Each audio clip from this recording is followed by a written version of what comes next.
Hello நேயர்களே, எல்லோரும் எப்படி இருக்கீங்கோ? இன்றைக்கி நான் கினோவா யூஸ் பண்ணி புலாவ் செஞ்சு காட்ட போகிறேன். நிறைய பேருக்கு தெரியாது கின்வாவோட பெனிஃபிட்ஸ் என்ன, எவ்வளோ rich in fibre, multi vitamins இருக்குன்ட்டு. நம்ம டெய்லி உணவில் கின்வாவை கட்டாயமாக யூஸ் பண்ணணும். எதெல்லாம் வாய்க்கு ருச்சியாக இருக்கோ அதெல்லாம் உடம்புக்கு கேடு.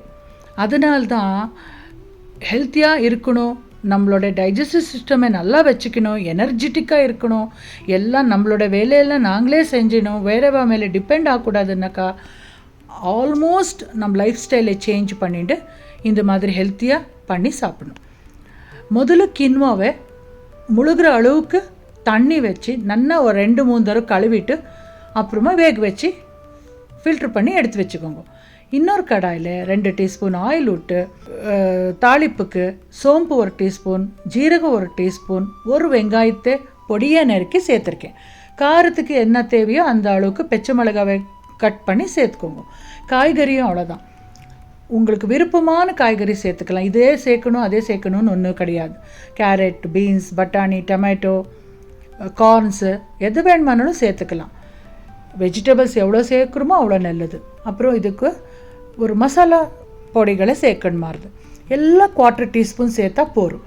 கட்டை மிளகா பொடி, ஜீரகப்பொடி, கரம் மசாலா பவுடர், தனியாத்தூள், மஞ்சப்பொடி எல்லாம் சேர்த்துட்டு இங்கே ஃபில்ட்ரு பண்ணி எடுத்து வச்சுட்டு வேக வச்ச கின்வாவை அதை சேர்த்துட்டு நல்லா ஒரு ரவுண்ட் மிக்ஸ் பண்ணுங்க. அந்த மசாலா பச்சை வாசனை போகிற வரைக்கும் வறுத்துட்டு அப்புறமா இந்த கின்வாவை சேர்க்கணும். அப்போ தான் அது நல்லா இருக்கும். இப்போ எல்லாம் சேர்ந்த போல் வரணும்.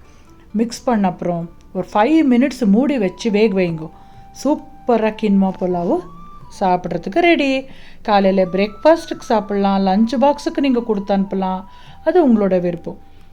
மொத்தத்தில் நம்ம உடம்புக்கு கின்வா சேர்ந்துக்கணும். சில பேர் அரிசியாக யூஸ் பண்ணி இது கூட சாம்பார் ரசம் வச்சு சாப்பிட்றா. சில பேருக்கு பிடிக்காததுனால நான் இந்த மாதிரி கலன் சாது மாதிரி காட்டுறேன். இது கூட தொட்டுக்கிறதுக்கு வெள்ளரிக்காய் தயிர் பச்சடி செஞ்சுட்டுருக்கேன். வெள்ளரிக்காய் தயிர் பச்சடி பண்ணி சாப்பிட்லாம், சட்னி பண்ணி சாப்பிட்லாம், அது உங்களோட இஷ்டம். நான் இன்றைக்கி வெள்ளரிக்காய், தக்காளி, கொஞ்சம் உப்பு போட்டு வெள்ளரிக்காய் தயிர் பச்சடியை ரெடி பண்ணி கின்வாவோட சர்வ் பண்ணியிருக்கேன். சூப்பராக டேஸ்டியான ஹெல்த்தியான கின்வா புலாவ் வித் தயிர் பச்சடி. எப்படி இருந்தது ஃப்ரெண்ட்ஸ்? நீங்களும் செய்யுங்கோ, கமெண்ட்ஸில் சொல்லுங்கோ.